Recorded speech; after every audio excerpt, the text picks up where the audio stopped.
बहुत ज़माने पहले की बात है, जब हिंदुस्तान पाकिस्तान एक ही था। पंजाब के एक पुराने गांव में अशरफ दादा का घराना आबाद था। अशरफ दादा उस खानदान के बुजुर्ग थे और देखा जाए तो पड़ोस के सभी घरों में वह सबसे ज़्यादा बुजुर्ग थे। हर कोई उनकी बहुत इज्जत करता था। अशरफ दादा को उनके पोते और पोतियों के देखा देखी मोहल्ले के सभी बच्चे उन्हें अशरफ दादा के नाम से पुकारते थे। जहाँ पर उनका घर था उसके आसपास में तकरीबन 20-25 मकान थे। उनके सामने खेत, उन खेतों के पास में 3-4 पेड़ थे, क्योंकि यह पेड़ आसपास में ही थे, इसीलिए उनका साया बहुत घना और सुकून भरा था। बस सुबह होते ही अशरफ दादा उन्हीं पेड़ों के नीचे चारपाई बिछा लिया करते थे और दिन भर उसी चारपाई पर बैठकर हुक्का पीते रहते।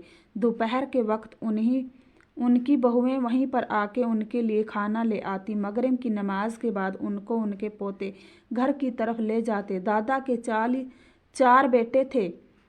2 की शादी उनकी बेगम ने अपने हाथों से की थी, फिर उनकी नेक बेगम का इंतकाल हो गया और बाकी दोनों बेटों की शादियां उनकी दोनों बहुओं ने देखभाल करके करवाई थी। अलबत्ता अशरफ दादा की कोई बेटी नहीं थी, लिहाजा इनकी बहुएं इनका सारा काम करती थी और अशरफ दादा सारा दिन घर से दूर पेड़ के नीचे बैठे रहते। आते जाते अशरफ दादा को लोग सलाम करते, उनका हालचाल पूछते और फिर चले जाते। लेकिन अशरफ दादा की इस कदर शोहरत थी, वजह उनकी बुजुर्गी नहीं थी बल्कि उनका कारोबार था जो कि सालों से चलता आ रहा था।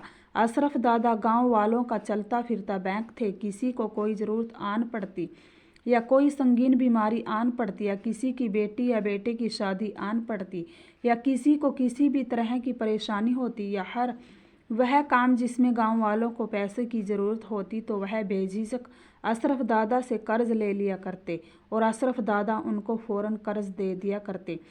बल्कि अशरफ दादा उनसे बहुत मोहब्बत से पेश आते और भला आते भी क्यों ना, अक्सर दादा उस कर्ज के बदले अपनी मर्जी से सूद लगाते और यही कारोबार वह सालों से करते हुए आ रहे थे।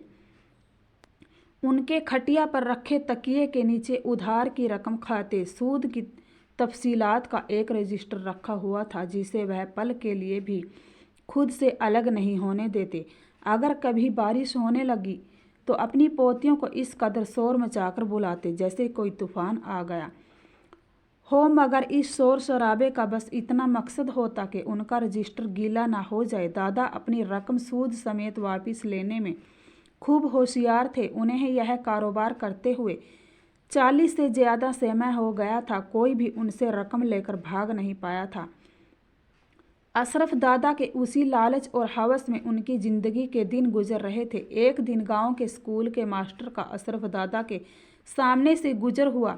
ब्लूटूथ सलाम उन्हें रोक कर सलाम दुआ करने लगे। दादा ने उनको बुलाकर कुर्सी पर बैठने को कहा और साथ में उनकी तरफ हुक्का भी कर दिया। मास्टर साहब बोले, मैं जुमे की नमाज पढ़कर आ रहा था, सोचा कि आपसे भी मुलाकात कर लूं।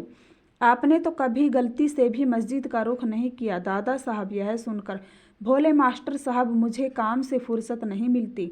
कभी किसी की रकम देनी होती है, कभी किसी से रकम लेनी होती है, कभी किसी का हिसाब लिखना पड़ता है। नमाज के लिए मेरे पास वक्त ही कहाँ है। यह सुनकर तो जैसे मास्टर साहब को आग ही लग गई। कहने लगे, दादा सूद खाना हराम है। अगर आप बिना सूद के लोगों की मदद करना चाहे, उधार ही सही और मुद्दत पर वापस लेने, तो आपको सवाब भी मिलेगा और लोगों की भी मदद हो जाएगी। लेकिन दादा को कहाँ नेकी की बात सुननी थी। दादा बोले, मियाँ कहाँ पर हराम है। किसी को अगर वक्त पर उसकी रकम मुहैया करते हैं तो इसमें क्या हराम है। वैसे भी आजकल कौन किसी को उधार रकम देता है। लेकिन मैं कभी किसी को इनकार नहीं करता और अगर मैं उसके बदले में कुछ पैसे वसूल करता हूँ तो वह तो मेरी मेहनत है ना कि हराम। दादा को आज तक कोई भी अल्लाह का खौफ याद नहीं दिला सका, तो भला मास्टर जी की कहाँ चलनी थी। मास्टर जी कुछ देर गुस्से में दादा के पास बैठे रहे, फिर कुछ देर बाद दादा की रुखसत चाही। अगले रोज़ उनकी बड़ी बहू उनके लिए खाना लेकर आई तो कहने लगी कि अब्बा जी, आज गांव के मास्टर साहब की बीवी आई हुई थी, आपके लिए कुछ पैगाम देकर गई है। दादा ने झट से पूछा, क्या कहती है। वो तो बहू ने बताया कि वह कह रही थी कि सूद लेना गुनाह है। अगर दादा हमें बगैर सूद के कुछ रकम उधार दे दे, ईद के बाद मेरी 2 बेटियों की शादी है, बकरा ईद के बाद मैं वह रकम लौटा दूंगी। दादा को यह सुनकर बहुत गुस्सा आया और वह बड़बड़ाने लगे, हमारे पास कोई मुफ्त के पैसे नहीं जो जिसे चाहे दे दे। कल मास्टर साहब भी आए थे मेरे पास, उनसे कहो कि जो तरीका है उसी तरीके से मैं उधार की रकम दूंगा। यह सब बयान का आखिरी दिन था और फिर रमज़ान का महीना शुरू हो गया। अशरफ दादा रोज़ा भी नहीं रखते, अलबत्ता इफ्तार करने में उनका कोई जवाब ना था। लेकिन अभी 15 रोज़ ही गुजरे थे कि दादा के गुर्दों में तकलीफ़ शुरू हो गई, जिसकी वजह से वह काफ़ी तकलीफ़ में चले गए। उन्हें सारी सारी रात तकलीफ़ के मारे गुजर जाती। चारों बेटे बाप की बीमारी से बेहद परेशान थे। आखिर वह घर के बड़े बुजुर्ग थे, उनकी जरा सी आवाज़ पर घर के सारे लोग कतार में खड़े हो जाते हैं। लेकिन दादा तो रोज़ बरोज़ कमज़ोर होते जा रहे थे। कमर बिल्कुल चारपाई से लग गई। दादा की चारपाई अब दिन रात घर में लगने लगा और दादा भी उसी चारपाई पर पड़े रहते। अब तो उनमें बैठने की भी ताकत नहीं रही। एक दिन दादा सुबह से ही किसी संगीन सोच में गुम थे। शाम को जब चारों बेटे घर लौटे तो उन्हें अपने पास बुला लिया और उन्हें कुछ देर समझाते रहे। फिर उनके बेटों ने उनको चारपाई पर से उन्हें उठाकर बिठा दिया और जहाँ चारपाई रखी थी उसके चारों पाए के नीचे मिट्टी खोदने लगे। कच्चा फर्श था, इसीलिए वह हाथों से मिट्टी खोद देते रहे और कुछ देर के बाद कमरे में 4 गड्ढे खोद दिए और चारों पाए के नीचे कम से कम 3 फुट गड्ढा कर दिया। उसमें से 4 पोटलियाँ निकली। जब बेटों ने उन्हें खोला तो उसमें से सोने और चांदी के बेशुमार सिक्के निकले। बेटों की आंखें लालच से चमकने लगी। वह जल्दी से सारा माल कमरे में हिफाजत से रख आए। अब तो यह रोज़ का मामूल बन गया। बाप रोजाना घर के किसी कोने की निशानदेही करता और बेटे उसी जगह पर खोज के दबा हुआ खजाना निकाल लेते।